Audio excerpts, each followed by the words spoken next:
La historia detrás del Mesías. Capítulo 8. El Dios de Yeshua.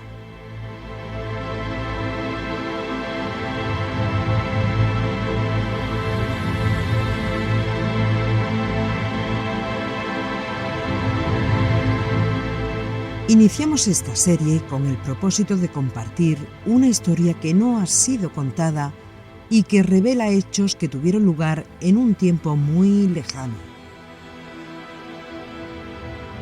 Y estos hechos nos ayudan a entender cómo fue interpretado Yeshua 100, 200, 300 y 400 años después de su ocultamiento.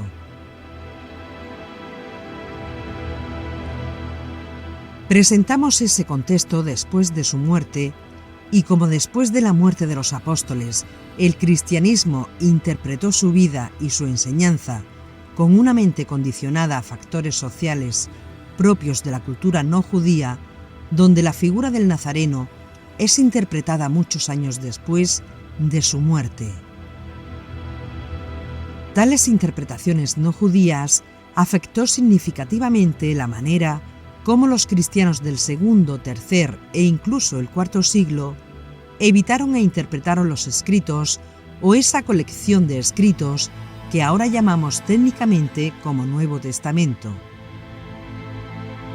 Muchas de esas ediciones no se correspondían con las tradiciones orales recibidas de una fuente judía autorizada, sino a comentarios e interpretaciones por los copistas cristianos por consideraciones teológicas, lo cual llevó, en cierta medida, a condicionar e incluso comprometer la credibilidad de la teología del Nuevo Testamento.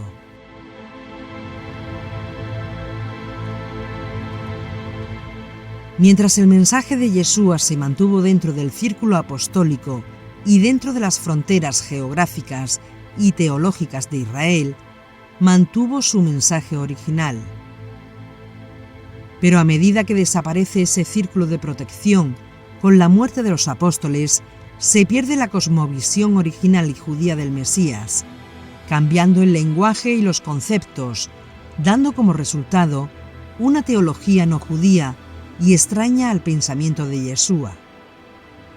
Como resultado de todo esto es que se creó un Jesús cristiano malinterpretado, Dios de Dios y posteriormente con los años toda la teología de la Trinidad. Es decir, el resultado final es de tres divinidades en una. De esta forma surgen tres personas divinas consustanciales, pero al mismo tiempo independientes y diferentes. Pero este pensamiento no se queda ahí. Continuó desarrollándose, hasta que surge la idea que siendo Jesús Dios, entonces, lógicamente bajo este pensamiento, María, su madre, dio a luz a Dios, por lo tanto ella es la Madre de Dios. Un científico calificaría este pensamiento como una paradoja temporal que destruiría el universo. Pues ¿cómo iba a ser María la Madre de Dios? Puesto que ella es un ser humano, nacida, engendrada y creada. ¿Cómo es posible que diera a luz un Dios que no es creado y es preexistente y es ilimitado, omnipresente, todopoderoso e inmutable? Pero aún continuó desarrollándose más ese erróneo pensamiento. Si ella es la Madre de Dios, entonces ella puede ser corredentora. Y no solamente se llevó hasta ahí, continuó más.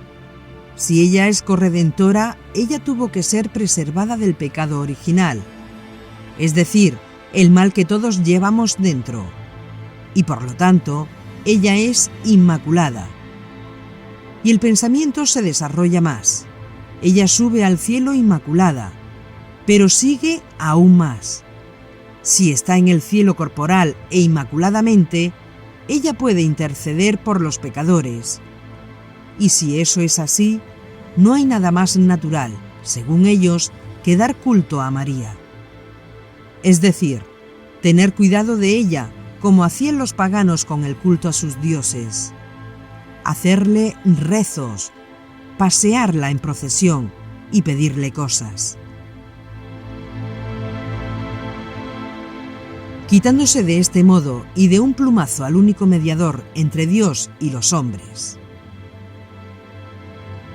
Y finalmente el pensamiento se desarrolla más todavía y se llega no solamente a la deificación de María, sino la beatificación de los santos. Y de ahí viene el santoral. Y el pensamiento se desarrolla más todavía. Cada vez que nace un niño, se miraba el santo de ese día, y uno de los nombres tiene que corresponder al santo que corresponda según el día de nacimiento.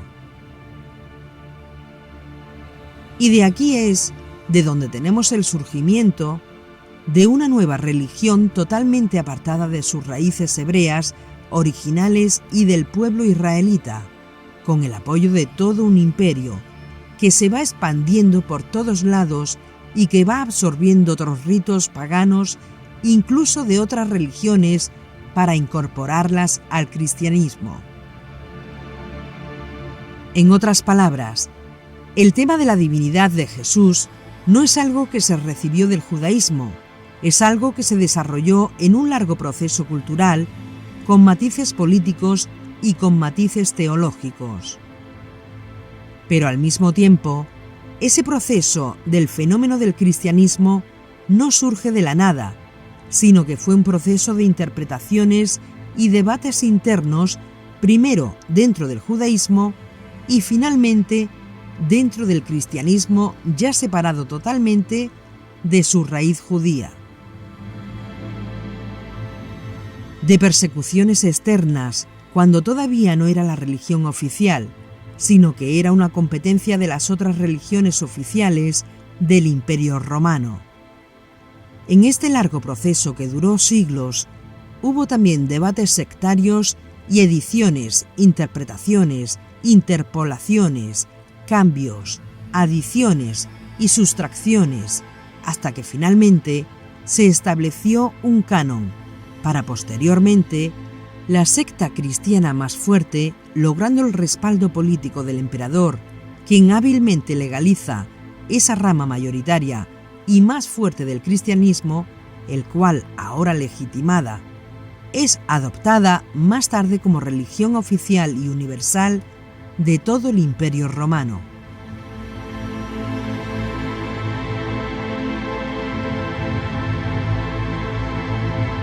Ahora, la secta cristiana más poderosa se impone sobre el resto y se impone como la ortodoxia cristiana, y todo el que no comparta esa posición, teología y dogmas simplemente son herejes. Y esto desemboca en la religión cristiana que conocemos hoy día. Aunque no hay que confundir el hecho de que porque ganara una secta cristiana imponiéndose sobre las otras, esto no quiere decir que el Nuevo Testamento que llegó a nuestros días sea un invento o un cuento chino. Todo lo contrario. Aunque hubo interpolaciones o algún cambio que otro en los textos, fueron tan respetuosos con la tradición que ya para esos siglos, una vez establecido el canon, cambiar significativamente un texto hubiese despertado a toda la comunidad cristiana, pues escuchaban las Escrituras todos los domingos. Esos escritos se copiaban con tal cuidado que tenían infinitas menos faltas que cualquier copia hecha a mano hoy. Es decir, estaban entrenados a copiar lo mejor posible. Por eso podemos decir que esas copias, en líneas generales, van manteniendo el tono del texto por lo menos en un 95 a un 99%.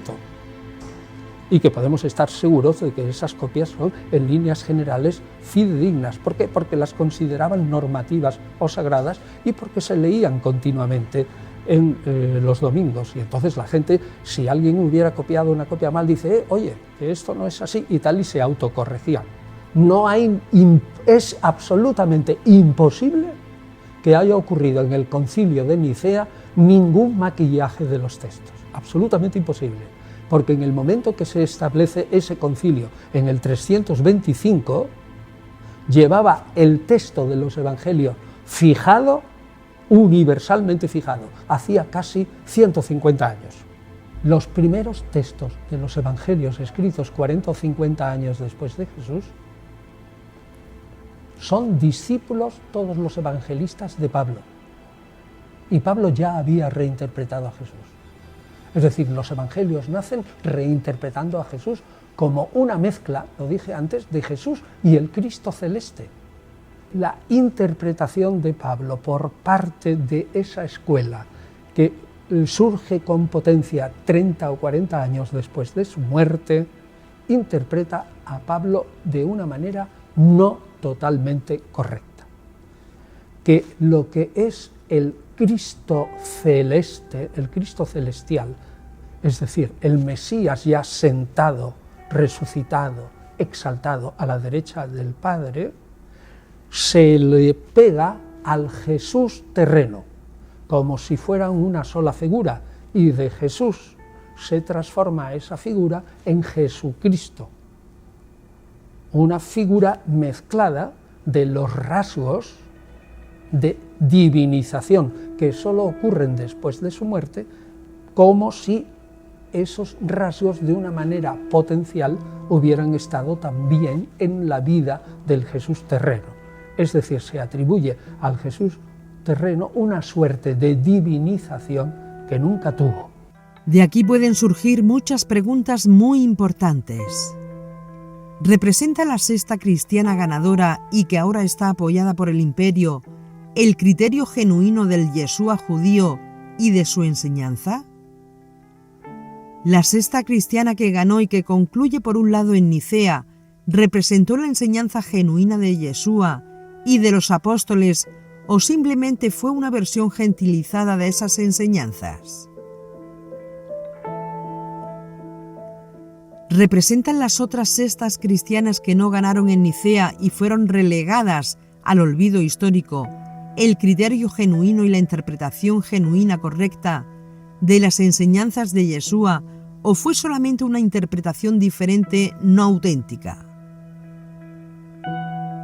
¿Existe o podemos identificar alguna secta cristiana que existió de esas diferentes facciones cristianas de los primeros siglos antes de Nicea, que podríamos identificar como la correcta rama que se mantuvo en la correcta línea con la enseñanza de Yeshua? ¿Es el cristianismo lo único que quedó de las enseñanzas de Yeshua? Estas son unas preguntas muy serias que debemos preguntarnos con mucha seriedad y responsabilidad.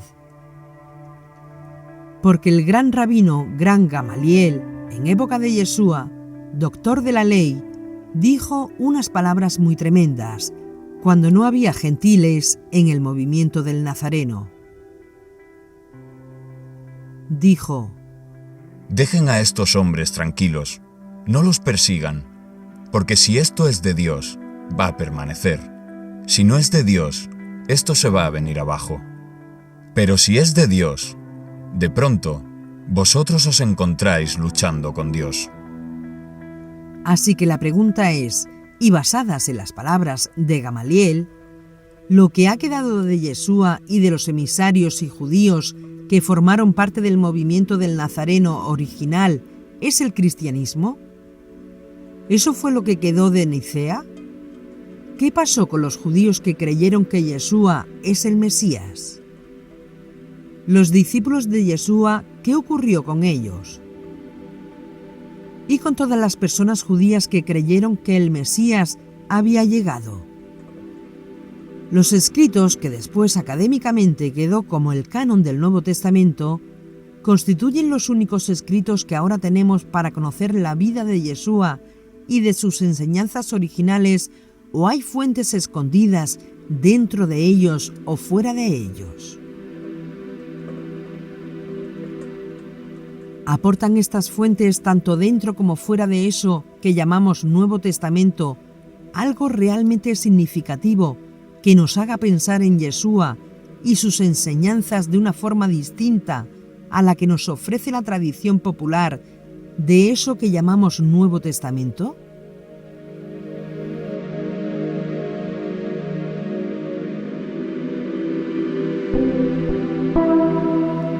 ¿Qué fuentes textuales dentro del cuerpo tradicional del conjunto de escritos que llamamos Nuevo Testamento nos proporciona un cuadro apropiado, confiable y creíble de Yeshua, de su vida y de su mensaje?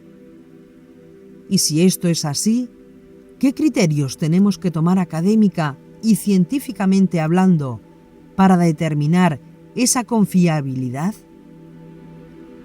Para responder estas preguntas, debemos conocer la historia detrás del Mesías.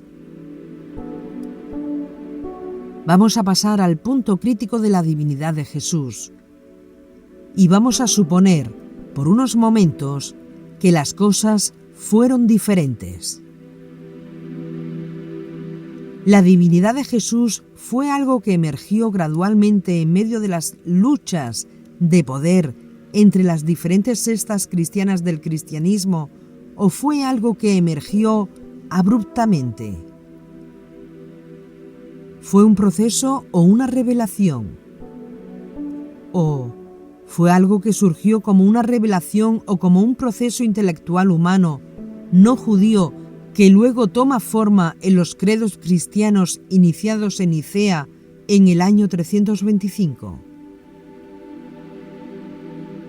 En otras palabras, ¿es el concepto de la divinidad de Jesús una conclusión teológica a la cual se llega con una interpretación equivocada de la información hebraica contenida en las fuentes tradicionales, tanto orales como escritas de la vida y enseñanza de Yeshua, o por una información donde no hubo fuentes hebraicas? ¿Se equivocaron los judíos con Yeshua o se equivocaron los cristianos con Jesús? ¿O se equivocaron los judíos pero no los cristianos? ¿O se equivocaron los cristianos y no los judíos? ¿Y qué judíos? Porque había muchas sectas judías. ¿Y qué cristianos? Porque había muchas sectas cristianas. La doctrina trinitaria es el producto de una reflexión del cristianismo durante 300 años. Los primeros cristianos no tenían ni la menor idea de la Trinidad, tal como se piensa después del Concilio de Nicea en el 325. Pero el cristianismo empieza después de la muerte de Jesús y reflexiona sobre Jesús, y una de las cosas que hace es idealizar a Jesús, y los historiadores piensan que Jesús es un mero hombre, ahora un hombre portentoso que influyó mucho en sus discípulos, pero que realmente la divinización de Jesús es algo posterior. Son preguntas que para todo aquel que ama esto son trascendentales. Nicea 325. ¿Tiene la intención de decirnos cómo Jesús fue hecho Dios o su propósito fue demostrar cómo Dios vino a ser Jesús? ¿Cuál de ambas posiciones expresa la teología judía? ¿Es la encarnación de los dioses una parte de la teología judía o es extraño y blasfemo al judaísmo? ¿Existe algo como la deificación también en el judaísmo o fue un asunto exclusivo del mundo pagano? Estamos diciendo, a través de esta serie, que para comprender cómo Yeshua fue interpretado 100, 200, 300 y 400 años después de su muerte, nosotros tenemos que conocer bien todos los hechos. Tenemos que conocer el contexto social, cultural, religioso y político del mundo de Yeshua, y no solamente fuera de Israel, sino dentro de Israel. Es importante conocerlo para ser justos a la hora de hacer una evaluación histórica honesta. El momento de la vida de Jesús divino era un hombre con un especial contacto con la divinidad, pero era un hombre. después de Nicea, divino quiere decir que es de la misma esencia el Hijo que el Padre, la misma esencia, lo cual es totalmente distinto y además tiene que haber preexistido desde toda la eternidad, o sea, no tiene que ver nada una cosa con otra. Ese entorno interno cultural donde nace Yeshua después fue reinterpretado primero por los judíos y después por los paganos convertidos al cristianismo, y fue como un punto de referencia para los debates teológicos que tuvieron lugar a final del primer siglo, que desembocó finalmente en el Concilio de Nicea 325. Y este fue el asunto que comenzamos a estudiar el capítulo pasado y continuaremos ahora. Hablamos de las dos formas del monoteísmo en los días de Yeshua. Y si no comprendemos esto, no vamos a tener todo el entorno cultural y teológico que formó parte de ese proceso por el cual se llega al Talmud por el lado judío y a Nicea 325 por el lado cristiano. Vimos cómo fue el monoteísmo de Yeshua y cómo él entendía Adonai Echad. Cómo fue ese monoteísmo al punto de explicar que el más grande y extraordinario mandamiento, según Yeshua, es Shema Israel, Adonai Elohenu, Adonai Echad. Explicamos la forma extraordinaria de cómo Yeshua explicó Adonai Echad, o el Señor es uno, sino que el Señor es único. Desde el punto de vista de la teología de Dios que dio Yeshua, Dios es la causa de todas las cosas y no existe poder y no existe persona y no existe fenómeno independiente de Dios en el universo. Ni siquiera se mueve una hoja de un árbol sin el permiso de Dios. No cae un gorrión a tierra sin su permiso. Dichos que decía Yeshua según la Torá oral, como demostramos el capítulo pasado.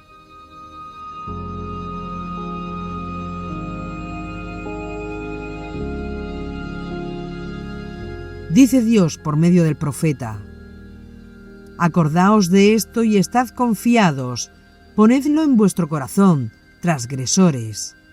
Acordaos de las cosas anteriores ya pasadas, porque yo soy Dios y no hay otro. Yo soy Dios y no hay ninguno como yo, que declaro el fin desde el principio y desde la antigüedad lo que no ha sido hecho. Isaías 46, 8 al 10. Isaías 43, 10. Vosotros sois mis testigos, declara el Señor, y mi siervo a quien he escogido, para que me conozcáis y creáis en mí, y entendáis que yo soy. Antes de mí no fue formado otro Dios, ni después de mí lo habrá.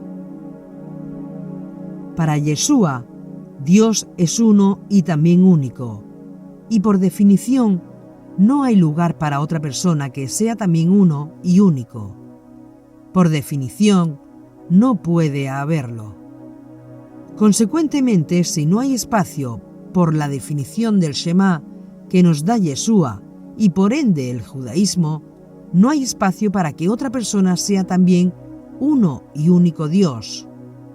Mucho menos para dos personas y mucho menos para tres personas.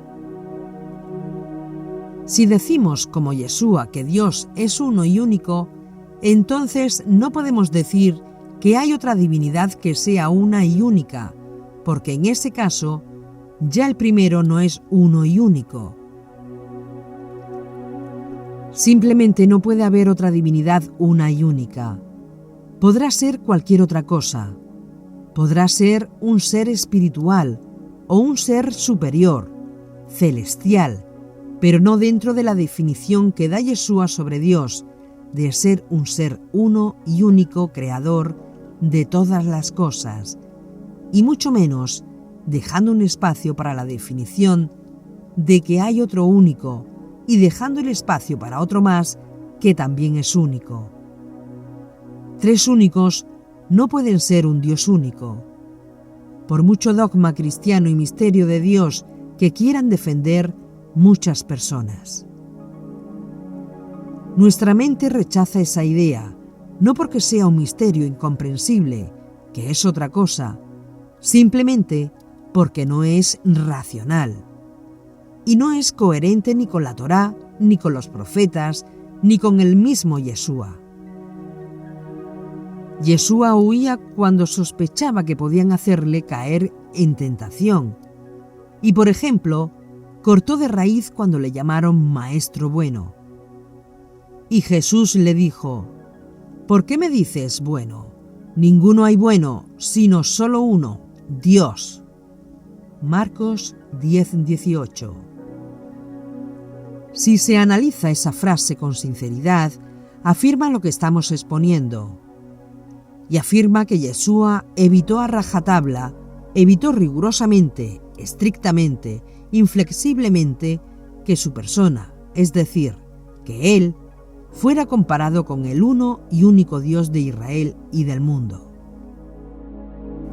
Si sumamos 1 más 1 más 1, no puede darnos como resultado final un 1. El credo del Concilio de Nicea y posteriormente la Iglesia cristiana nos quiere hacer pensar que 1 más 1 más 1 no es 3, sino 1, y eso es imposible. Aunque alguien podría decir, no es 1 más 1 más 1, es 1 por 1 igual a 1. Y por esta definición, cualquier persona no instruida puede quedar confundida y aceptar el hecho. Pero en este caso, y con esa explicación, se está aplicando mal el silogismo. Porque 1 por 1 siempre es el mismo 1. No hay aumento, no hay disminución. Mientras que 1 más 1 más 1 son 3 diferentes unos: el Padre, el Hijo y el Espíritu. Por eso es que sabemos que 1 más 1 más 1 no es 1, tienen que ser 3.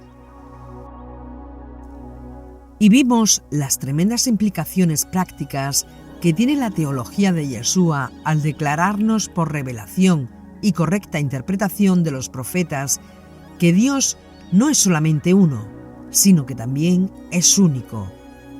Tenemos que tener en cuenta que cualquier enseñanza que contradiga la Torá o lo dicho por los profetas no sería correcta.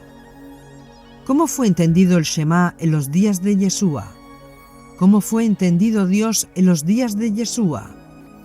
Yeshua representa una escuela de pensamiento judío más, dentro de lo que se conoce académicamente como el judaísmo del Segundo Templo.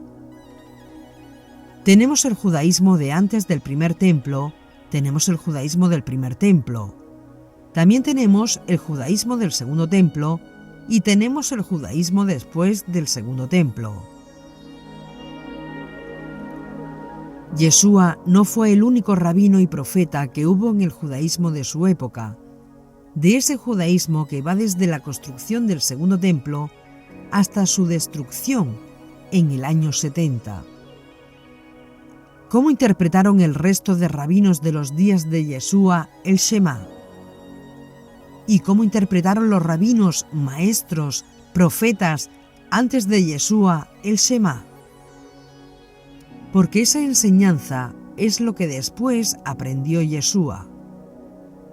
Hemos explicado la rama cristiana gentil del primer siglo y que hubo muchas variantes, aunque no hicimos un estudio profundo, sino que lo mencionamos de paso, pero al menos vimos que hubo una rama gentil del cristianismo del primer siglo durante la destrucción del Segundo Templo. Pero dentro del judaísmo donde Yeshua vivió, también hubo varias ramas del judaísmo. Estaba el judaísmo tradicional, mayoritariamente dentro de Israel, de habla hebrea o aramea, pero estaba también el judaísmo helenista, mayoritariamente fuera de Israel y de habla griega. Tenemos un judaísmo hebraico y otro judaísmo helenista. Y por supuesto, cada una de estas vertientes tenía pensamientos, ideas, debates, posiciones y criterios que impactaron en la vida, aprendizaje y enseñanzas de Yeshua.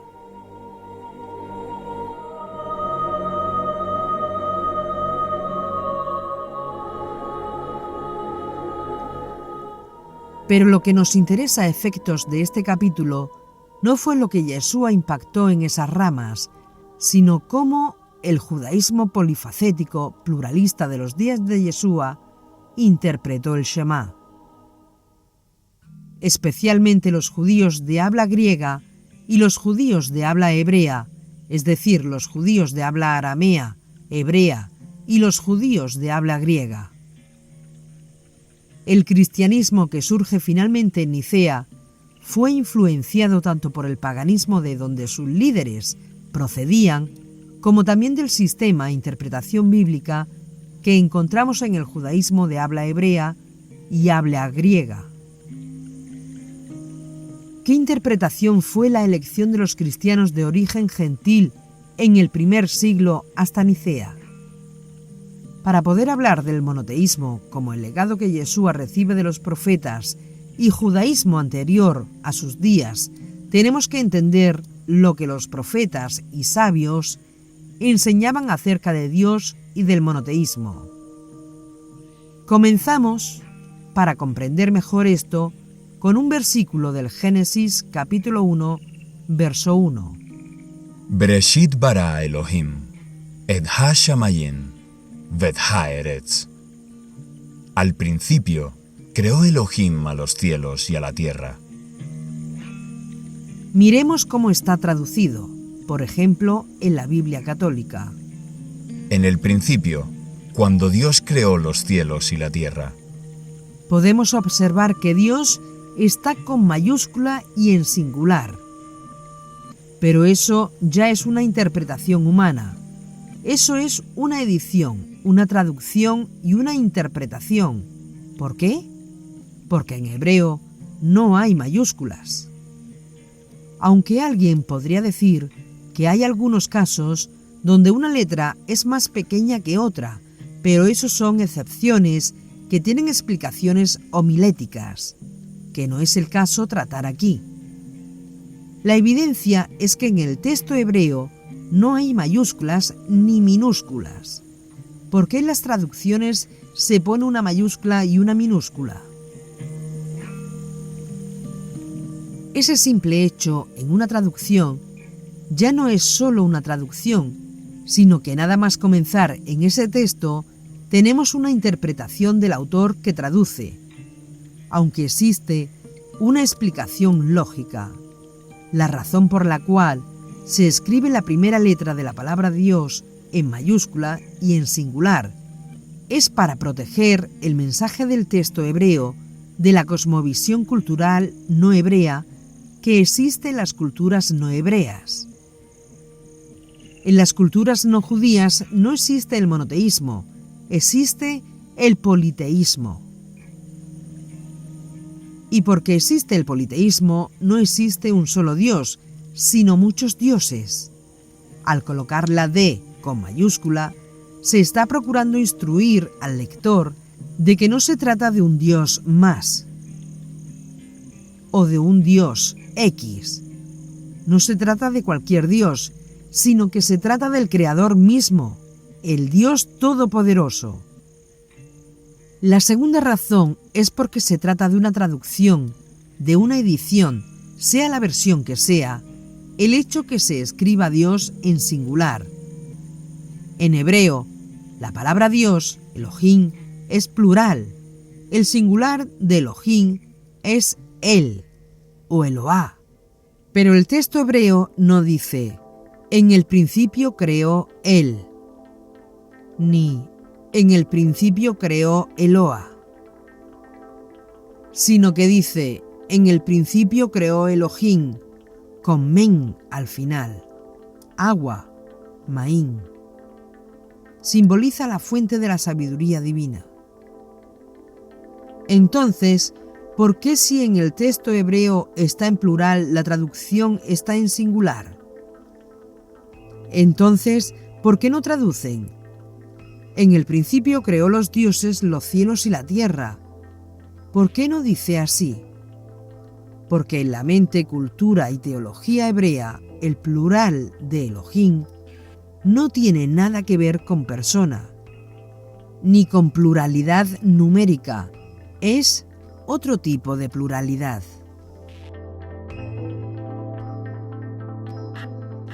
Pero en las culturas no hebreas, la pluralidad implica pluralidad numérica. Entonces, si en una mente no hebrea decimos dioses, la gente lo va a entender como varios o muchos dioses. Por otro lado, los que defienden que Jesucristo preexistía y se agarran con uñas y dientes al texto que dice: entonces dijo Dios, hagamos al hombre a nuestra imagen conforme a nuestra semejanza, en Génesis 1:16. En el Targum, que es la traducción de la Biblia hebrea al arameo, que ya existía en época de Yeshua, leemos lo que dice en ese mismo pasaje. Génesis 1:26. Dios dijo a los ángeles que ministraban delante de él y que habían sido creados el segundo día de la creación del mundo: hagamos al hombre a nuestra imagen. Génesis 3:22. El Señor dijo a los ángeles que ministraban delante de él: he aquí Adán es único. Yehidai, único, unigénito en la tierra, como yo soy único en los cielos arriba. Génesis 11:7. El Señor dijo a los 70 ángeles que están delante de él: venid, bajemos. Es decir, todo o casi todo el judaísmo comprendía esto y se entendía que Dios hablaba con los ángeles cuando creó al mundo. Por eso hacemos este inciso para ver que esas teologías cristianas que Dios le estaba hablando a Jesucristo cuando creó el mundo no tienen cabida para abordarlas seriamente. Yeshua no fue creado desde el principio, aunque sí estaba en la mente de Dios desde el principio, y eso es otra cosa diferente. Lo tenía como un plan desde el principio, pero se creó por una relación sexual entre su padre José y su madre, y nació a su hora, no antes. ¿Y por qué lo sabía Dios? Por el simple hecho de que Dios no está en el tiempo y preconoce todo antes de su creación.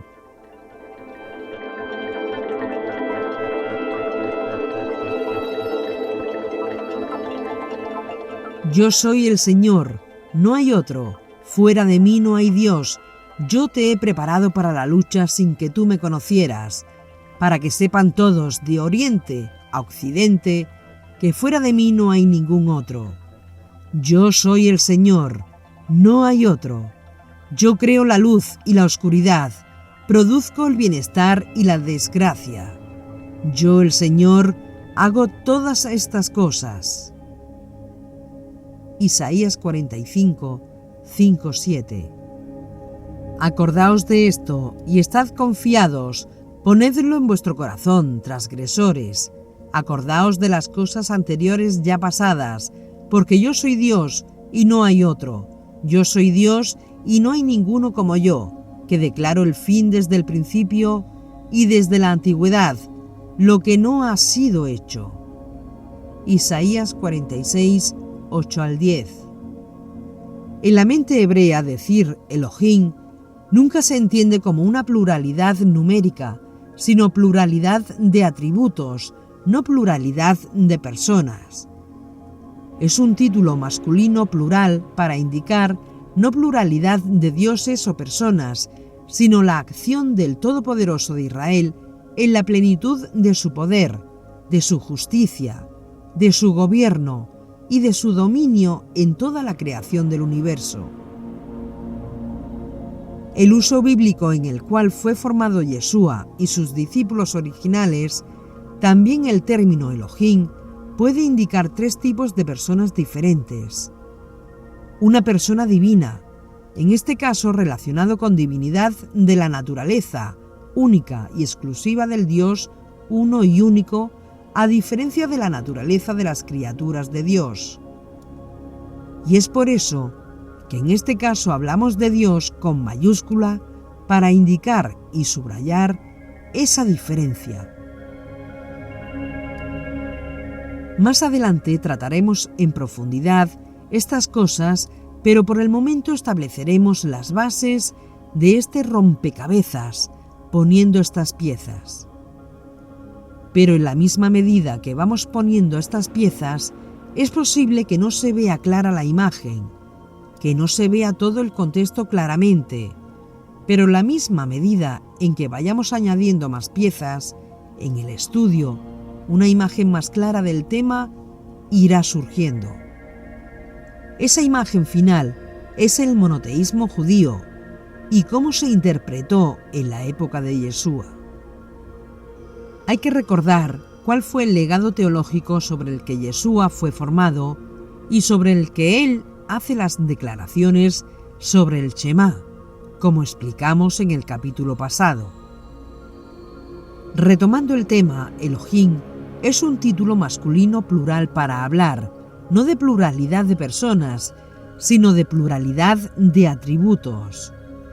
Ese título puede ser aplicado a Dios como creador único, el Dios de Israel, pero también ese título, en concreto, puede ser aplicado a los ángeles, a los seres celestiales, es decir, a los embajadores o agentes celestiales.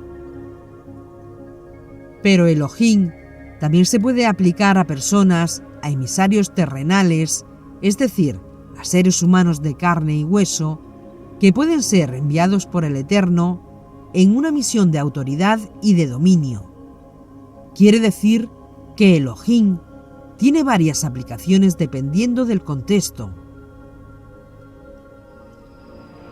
Y consecuentemente, hay que prestar mucha atención al contexto para determinar la esencia del término y cómo debemos entenderlo y cómo debemos interpretarlo. La palabra Elohim es en sí misma una forma plural y puede significar que se está hablando del Creador en la plenitud de sus atributos, de poder, de autoridad, de justicia, en su forma suprema. Cada vez que vemos Elohim en la escritura hebrea, siempre se está subrayando el atributo de autoridad, o de dominio, o de justicia, o una combinación de todo eso. Y la Parashá Vaerá se explica este asunto.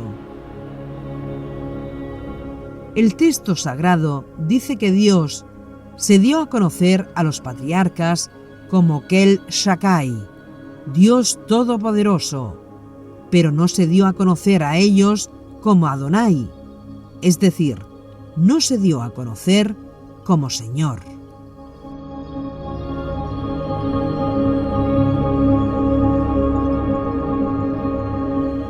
Entonces, Elohim, ese título, puede ser atribuido a Dios y a los seres celestiales que reciben poder y autoridad, además de también a un ser humano, como por ejemplo los jueces, los reyes o los sacerdotes, ya sea en su ejercicio de su labor sagrada o ya sea reflejando el poder y majestad divina.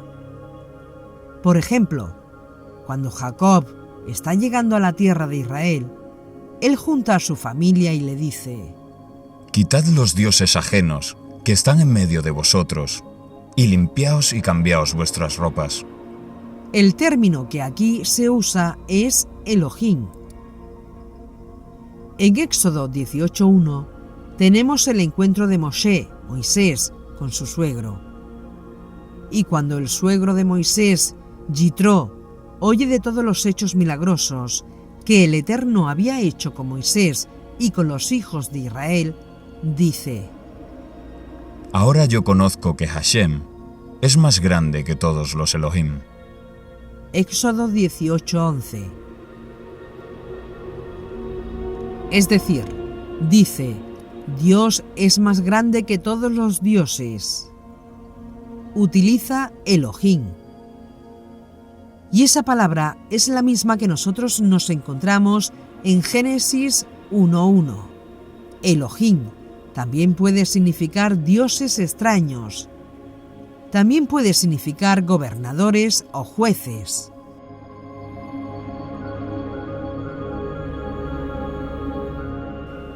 Por ejemplo, hay un texto en Éxodo capítulo 21, verso 6, que dice sobre qué ocurre con un siervo o esclavo cuando llega el año sabático y tiene que salir en libertad o quedar libre, y él prefiere quedarse en la servidumbre de la casa.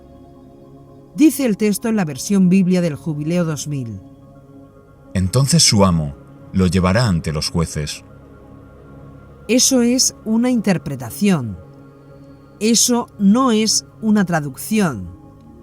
Porque el texto hebreo no dice jueces, que sería sofetín. En la Biblia católica leemos: El dueño lo llevará ante Dios. Pero dice el texto hebreo: Lo llevará delante de Elohim. Es decir, de los dioses. Entonces, ¿qué versión se acerca más al término correcto? Porque cada versión lo traduce de una manera. La versión que se acerca más al término correcto sería la traducción que lo traduce como jueces. Porque para empezar, ¿cómo tú ibas a llevar al esclavo delante del Dios uno y único, además de invisible e intangible? Un Dios invisible e intangible, y que ninguna persona ha visto ni podrá ver. Por eso, cuando conoces que Elohim es un título y puede ser atribuido también a una persona que está con poder, autoridad y dominio, es que en ese contexto legal, como en ese caso, es lógicamente que ese Elohim son jueces y no Dios. Ahora veamos el Salmo 8:5, en una Biblia hebrea. Lo has hecho poco menor que Elohim. En Biblia católica. Lo hiciste poco inferior a los ángeles. En Biblia del Jubileo 2000.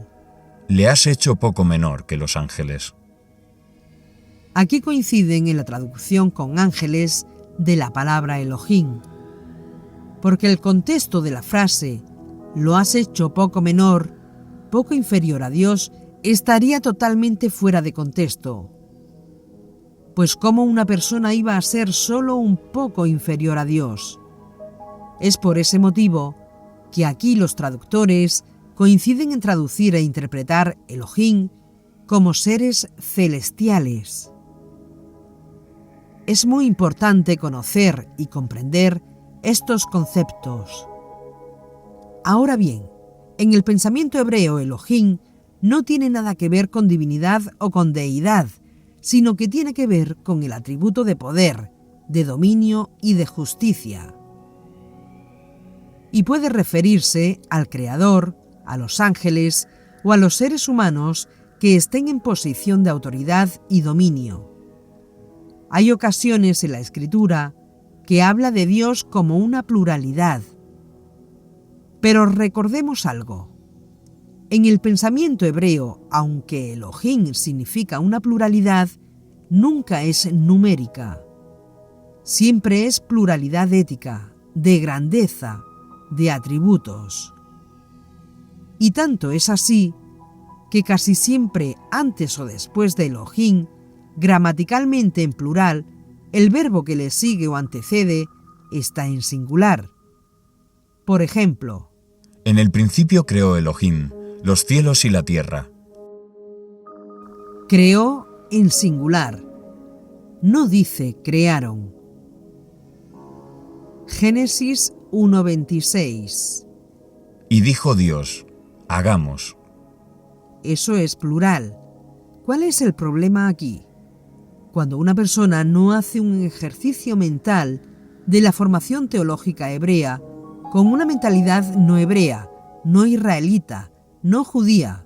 Pluralidad es numérica, pero para una mente hebrea significa pluralidad ética. Cuando dice hagamos, que es plural, hagamos al hombre a nuestra imagen y a nuestra semejanza. Todo eso está en plural, pero si continuamos leyendo, cuando llega la hora de la verdad, o es decir, a la hora de hacerlo, no está en plural, está en singular. No dice hicieron o hicimos, sino dice hizo Dios al hombre, creó Dios al hombre, en singular. El verbo en singular indica la existencia de un solo Dios, no de muchos dioses, sino de una singularidad que nos creó. El uso del plural es lo que se conoce en la teología hebrea como plural de majestad, es decir, el plural de énfasis, el plural ético, para destacar el principio de la autoridad del dominio, del poder, de la majestad, por medio de cuyos atributos fue hecho el hombre. Leemos en Esdras 4:18. La carta que nos enviasteis ha sido leída claramente delante de mí. Ahora vayamos atrás al verso 4:11. Esta es la copia de la carta que le enviaron al rey Artajerjes, de tus siervos. Es decir, ¿a quién fue enviada la carta? A un rey. Y ahora, en el verso 4:18, que expresa las palabras del mismo rey, dice: La carta que nos enviasteis. Nos enviasteis. Cuando en realidad la carta fue enviada exclusivamente a él. Esta forma de pensamiento es típica del Medio Oriente y de culturas monárquicas. Cuando esto sucede, está hablando de lo que se conoce o se interpreta académicamente como plural de majestad, no plural de personas. Por ese motivo, no podemos confundir el plural de majestad o plural ético con pluralidad de personas cuando está presente el término Elohim. Porque si nos encontramos eso, debemos saber que la escritura bíblica está mal traducida.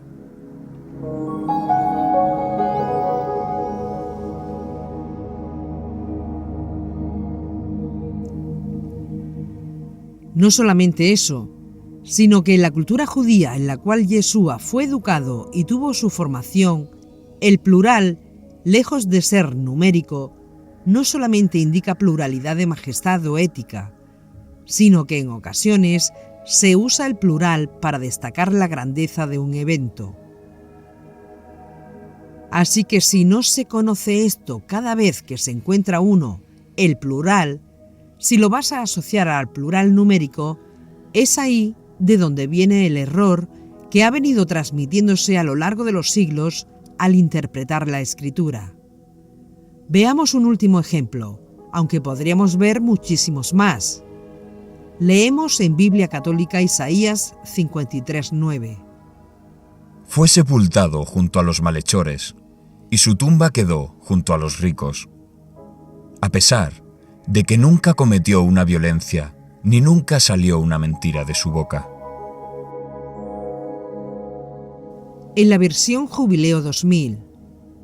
Y puso con los impíos su sepultura, y su muerte con los ricos, aunque nunca hizo él maldad, ni hubo engaño en su boca. En la versión Nueva Versión Internacional. Se le asignó un sepulcro con los malvados, y murió entre los malhechores, aunque nunca cometió violencia alguna, ni hubo engaño en su boca. Con los ricos fue en su muerte. Dice en su muerte, que es singular. Sin embargo, en el texto hebreo no dice muerte, dice muertes, en plural. Los rabinos interpretan Isaías 53 bajo dos aspectos críticos. Que pueda ser en referencia a Israel, homiléticamente hablando. Y otros rabinos, exegética y mesiánicamente hablando, consideran que Isaías 53 es un texto mesiánico que habla de la muerte del Mesías. Los que creen que Isaías 53 no es ningún tipo de referencia o alusión mesiánica, usan precisamente este versículo como una evidencia, porque ahí, en el texto hebreo dice muertes, no muerte en singular. Entonces, ¿cuántas veces murió Yeshua? Solo una. Pero aquí se habla del plural, muertes. Es decir, este siervo en el cual se está hablando aquí muere muchas veces. Entonces, ¿cuántas veces han destruido a Israel y ha vuelto a resucitar? ¿Cuántas veces han destruido a Jerusalén y se ha vuelto a reedificar? Muchas veces. La última vez que resucitó Israel fue en el año 1948. Entonces, ¿este pasaje profético en Isaías tiene sentido o no tiene sentido? Evidentemente tiene sentido, y dentro de eso parece más bien que habla de Israel que del Mesías. ¿Qué respuesta tenemos para esto? Pues hay que recordar que la pluralidad en hebreo no necesariamente tiene por qué estar hablando de pluralidad numérica, sino pluralidad de grandeza, como el caso de las sangres de Abel en Génesis 4:10. Cuando leemos en hebreo, clama las sangres de tu hermano, no en el término de sangres de muchos tipos, A positiva o B negativa, pues no tiene ningún sentido eso, sino de sangres, un término de grandeza. En Isaías, además, la muerte de este siervo de Dios tiene muchas implicaciones. Y de esa manera se aplica este concepto. Y esto destaca en la forma como en el monoteísmo de la época de Yeshua fue interpretado este concepto. Ahora bien, cuando en el texto hebreo Elohim viene seguido con un verbo en plural, también eso es indicativo de la presencia de muchos emisarios, no de uno solo. Siempre es así y no hay un solo caso en la Biblia que no sea así. Por ejemplo, en Génesis 20:13, traducción Jubileo 2000, dice: Cuando Dios me hizo salir errante de la casa de mi padre. Aquí, me hizo salir, está en singular. Pero en el texto hebreo dice: Cuando Elohim causaron que yo saliera.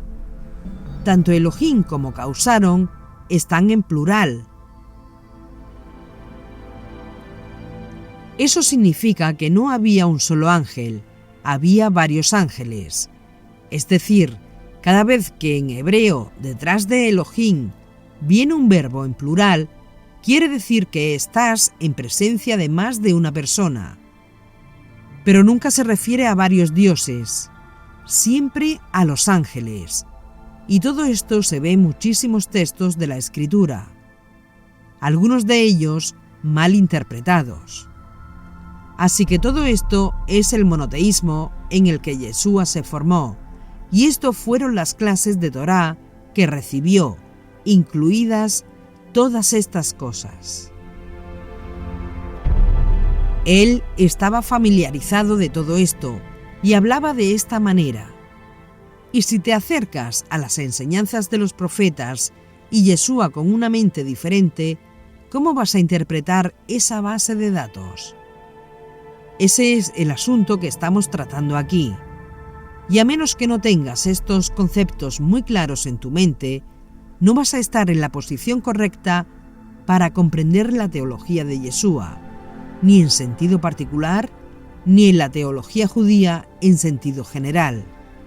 Por eso, no podemos acercarnos a esta fuente de datos como es la escritura bíblica y verlo con una mente diferente, porque vas a malinterpretarlo todo.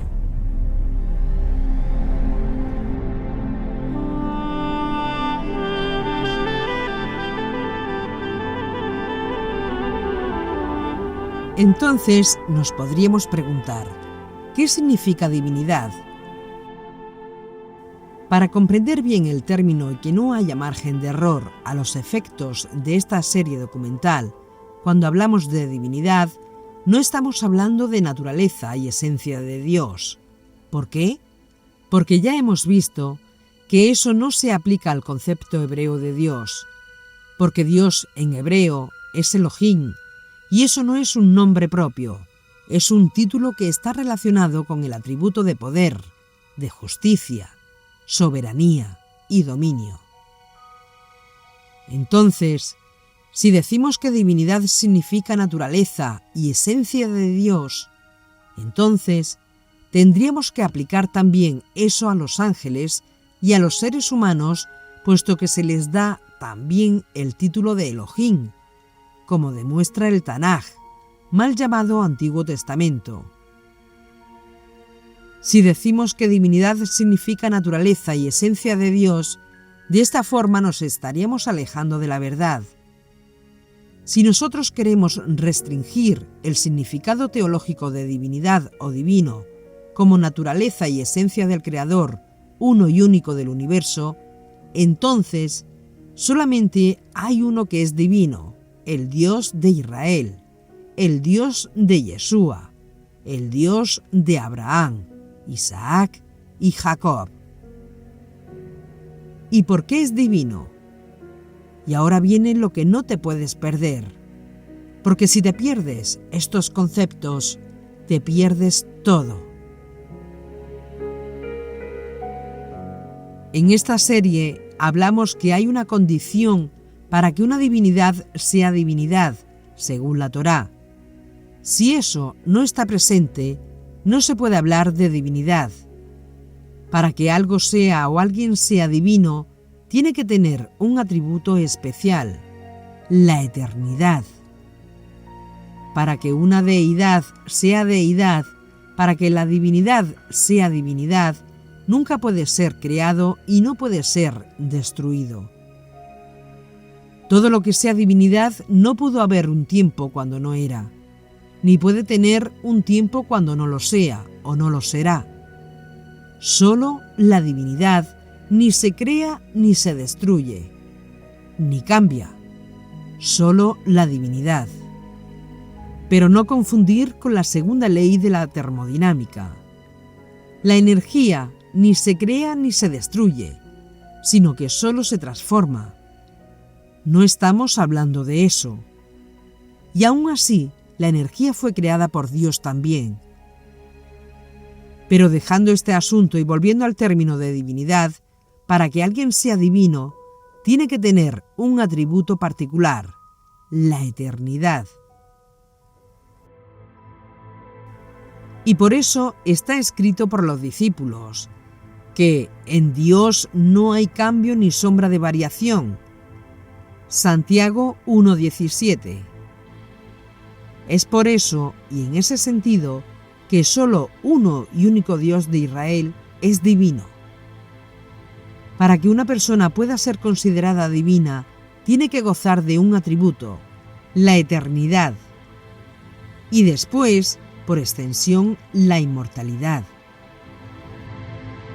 Aunque tener inmortalidad no implica que seas eterno, pues al final de los tiempos, según está escrito, adquiriremos la inmortalidad como la recibió Yeshua, pero sin haber sido eternos, es decir, no habiendo existido desde siempre, porque solamente lo que siempre ha sido es y será. En el momento en el que alguien ha sido engendrado, ya no es divino, y mucho menos cuando muere. Entonces, ¿cómo lo que es eterno se va a engendrar? Lo que realmente es divino, por definición, no está sujeto a ser engendrado. En el momento que alguien muere, ya te está diciendo que no estamos presentes delante de una divinidad, porque la divinidad no puede morir y seguir siendo divinidad por definición, a menos que entre dentro de la imaginación humana, pero no desde un punto racional. Para separar una cosa de la otra, por un lado tenemos el título Y por otro lado tenemos el nombre. Cuando estamos en presencia de un nombre, según una mente hebrea y no según la Real Academia Española de la Lengua, sino según la cultura hebrea, estamos en presencia de algo más, que nos hace identificar a esa persona o de la manera de diferenciar a esa persona de otra persona. Nombre en la teología judía significa la naturaleza misma de la persona. Sus atributos intrínsecos, sin los cuales esa persona no puede ser lo que es. Y en ese sentido, el Dios de Israel tiene un nombre único y especial, Yu-Hei-Bab-Hei. 4 letras en hebreo, la Yod, la Hei, la Bab y la Hei. Nombre que a día de hoy nadie o casi nadie en el mundo sabe su pronunciación correcta. Probablemente, a excepción de muy pocos rabinos que sí saben cómo hacerlo. Y ese es el nombre propio del Elohim de Israel. Y como nombre propio, eso indica sustancia, naturaleza. Más que un título, más que un atributo, más que una función, más que todo eso. Y aun cuando explica su naturaleza en forma antropomórfica, para señalar el atributo de la gracia y de la misericordia, implica la naturaleza intrínseca del Dios de Israel, que es la divinidad, es decir, la eternidad, lo que no puede cambiar, lo que no se puede transformar, lo que no puede ser engendrado y no puede ser mudado. Y visto así, podríamos decir que el nombre propio del Elohim de Israel es Yu-Hei-Bab-Hei. El único ser divino que existe por sí mismo, Yu-Hei-Bab-Hei. Todo lo que exista en la creación depende de él. Todo lo que exista deriva su existencia de él, pero él no deriva su existencia de nada ni nadie. Él es, él fue y él será para siempre. Sin conjunciones, sin divisiones, en una perfecta eternidad. Y este es el significado estricto del término deidad o divinidad del Dios uno y único de Israel. Ahora bien, si nosotros vamos a dar al término divinidad o deidad una acepción menos restringida y afirmar que se trata de naturaleza y condición de Dios, que es lo que enseña la teología tradicional, entonces todo el que lleve el término de Elohim es una divinidad en ese sentido. Los ángeles son divinidades, los jueces son divinidades, los arcángeles son divinidades, porque todos ellos llevan el título de Elohim, y por extensión, el más grande, incluso que los ángeles, el hombre, Yeshua, es una divinidad, después de su muerte y resurrección.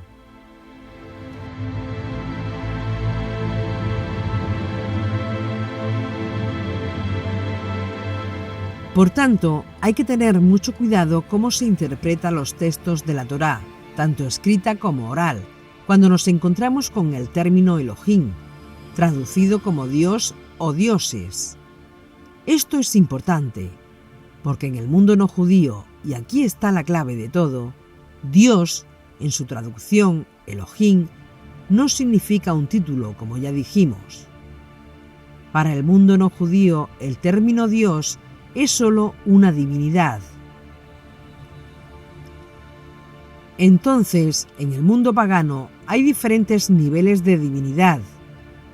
Arriba estaban Zeus, Júpiter, después las esposas divinas, después estaban los nacidos de relaciones entre divinidades y seres humanos, dioses que se hacían pasar con hombres teniendo relaciones con mujeres, naciendo por ejemplo Hércules, los semidioses, y más abajo estaban los demonios, algunos malos, algunos buenos como los duendes. y más abajo estaban las deificaciones, cuando el Senado romano se reunía y votaba para declarar una divinidad a una persona que tenía atributos especiales o había hecho un aporte importante al imperio. En el mundo pagano, los diferentes dioses, todos son divinos y se les consideraba naturaleza y condición de Dios. Simplemente eso. Pero tal cosa nunca se puede encontrar en el judaísmo. Yeshua no aprendió o creyó esa teología. Eso no viene de los profetas ni de la Torá. Y por eso él decía a la mujer samaritana. Jesús le dijo: «Mujer, créeme, la hora viene cuando ni en este monte ni en Jerusalén adoraréis al Padre. Vosotros adoráis lo que no conocéis. Nosotros adoramos lo que conocemos, porque la salvación viene de los judíos». Juan 4:22. Por eso, cuando una persona se acerca a la Torá oral y o escrita y se encuentra con términos y expresiones que en su mundo cultural tiene un significado diferente de lo que eso significa realmente en la cultura hebrea, corre el peligro y riesgo de malinterpretar la base de datos hebrea con el pensamiento no hebreo, y el resultado es llegar a pensamientos y conclusiones erróneas y totalmente extrañas. Como por ejemplo el término «el canto del gallo».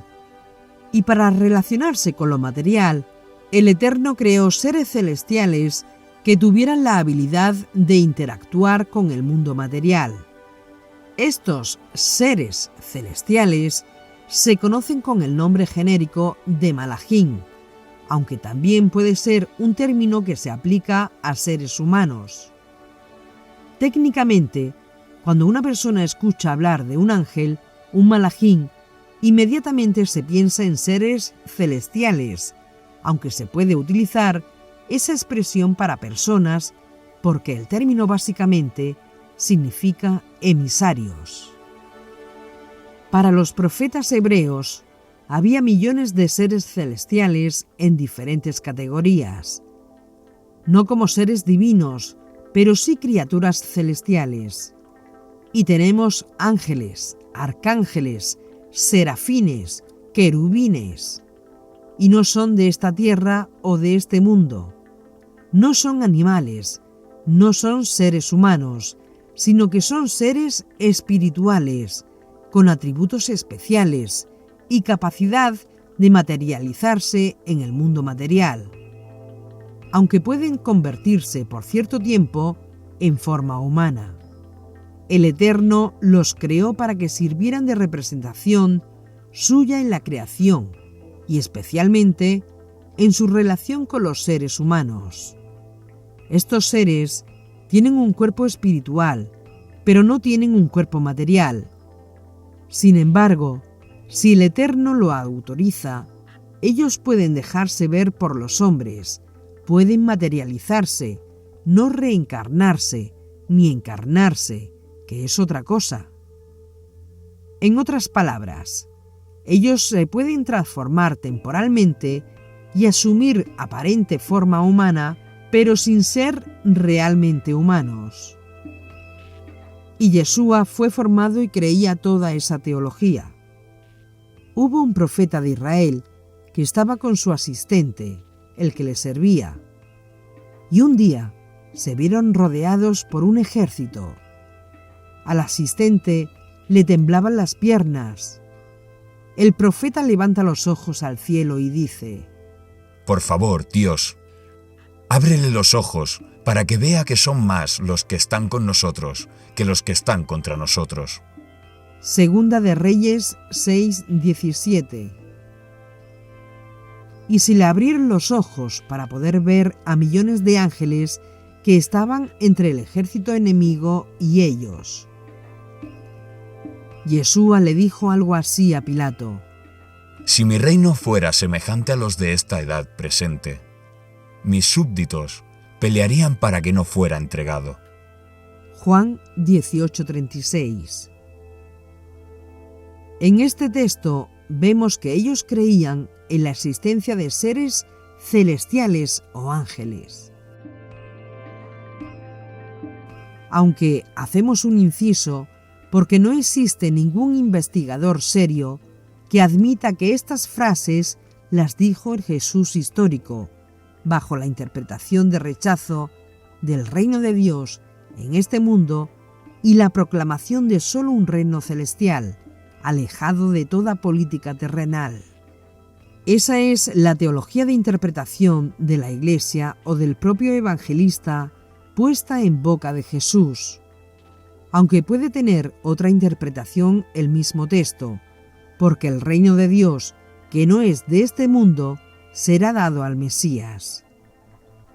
Y esa es la irrupción abrupta de Dios en esta tierra y la edad mesiánica. Sin embargo, la interpretación cristiana es una manera de decir de un modo retórico que el verdadero Jesús, el Cristo auténtico, según su opinión, no consideraba este mundo como interesante, que el verdadero mundo es el que viene, el celeste, y que Él, como revelador, viene a revelar que lo que importa es entrar en el reino de Dios celeste e intramundano. Este mundo material no importa. Es bien evidente, y ya se puede ver la desfiguración del Yeshua histórico. El Evangelio de Juan da a entender y pone en boca de Yeshua el desprecio hacia los judíos, como si Yeshua no fuera judío. Pero si dejamos el análisis de formación del Evangelio de Juan, cosa que ya vimos en un anterior capítulo, al citar este pasaje, vemos que ellos creían en la existencia de ángeles.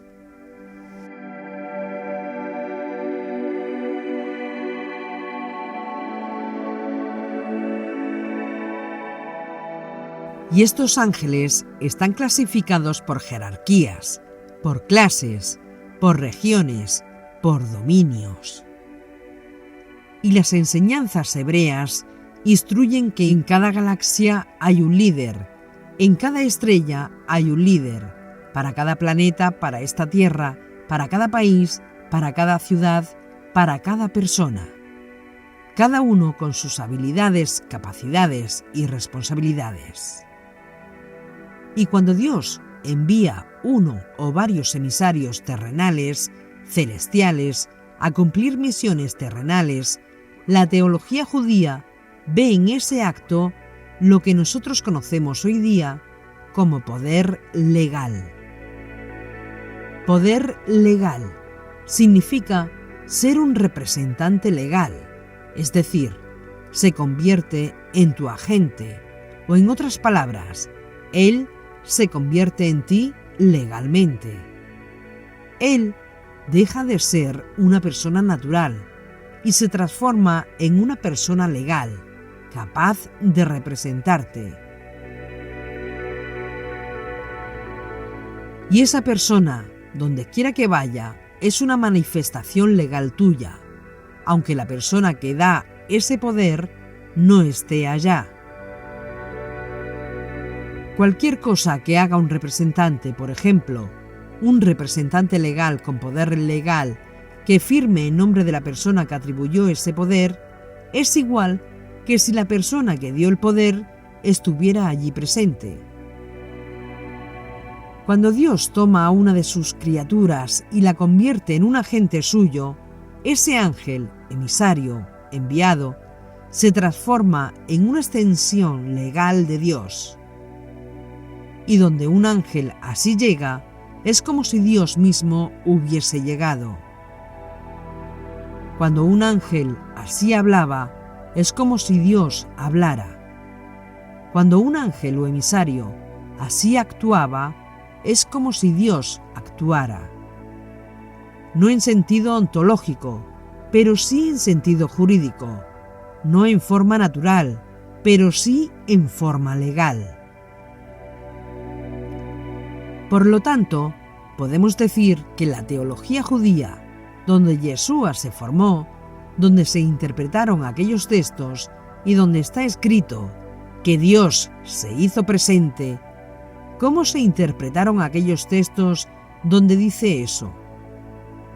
Donde dice, y podemos leer, que Abraham le habló a Dios. O que vieron al Dios de Israel, o que comieron con el Dios de Israel. ¿Cómo se interpretó? Que Dios sacó a los hijos de Israel de Egipto. ¿Cabe Dios en Egipto? Cuando Salomón edificó el templo, ¿qué fue lo que dijo? Los cielos de los cielos no te pueden contener, cuanto menos esta casa que yo te he edificado. Si Dios es antropomórficamente hablando, millones de millones de millones de millones, quizás llevados al infinito, del tamaño del universo, imagina la implicación de tal afirmación. Dice Rav Shaul Pablo: En Él somos y en Él nos movemos. ¿Cómo Dios va a entrar en Egipto? Sin embargo, la Torá dice: Dios sacó a los hijos de Israel de Egipto. Dios visitó a los hijos de Israel en Egipto. ¿que Dios hizo eso? ¿Cómo fue eso? ¿Qué pasó realmente ahí? ¿Acaso existe el Dios del Antiguo Testamento en contraposición de la Trinidad, un Dios de amor, como afirman muchos? Evidentemente que no. Dios es siempre el mismo, con el cual no hay cambio ni sombra de variación. Santiago 1:17. Este fue el asunto que marcó la manera de cómo se interpretó el monoteísmo en los días de Yeshua. Y si no comprendemos esto, no comprenderemos a Yeshua. ¿Qué pasa cuando toda esta base de datos teológica, que era muy entendible en los días de Yeshua, pasa a una cultura diferente? ¿Y cómo fue interpretado después? ¿Cómo interpretaron la respuesta de Yeshua a uno de sus discípulos? En esa narrativa teológica de Juan, donde dice: ¿Cómo quieres que te muestre al Padre? El que me ha visto a mí, ha visto al Padre. ¿Cómo se explica? ¿Cómo se comprende ese pasaje? Oh, El Padre y yo somos uno. ¿cómo explicamos eso? Si no se entiende esto, estamos ante un serio problema a la hora de interpretar estas palabras y comprender a Yeshua, como hacen muchos. Lo vamos a explicar para que nos ubiquemos totalmente en todo este estudio. Pero eso será en el próximo capítulo de la historia detrás del Mesías.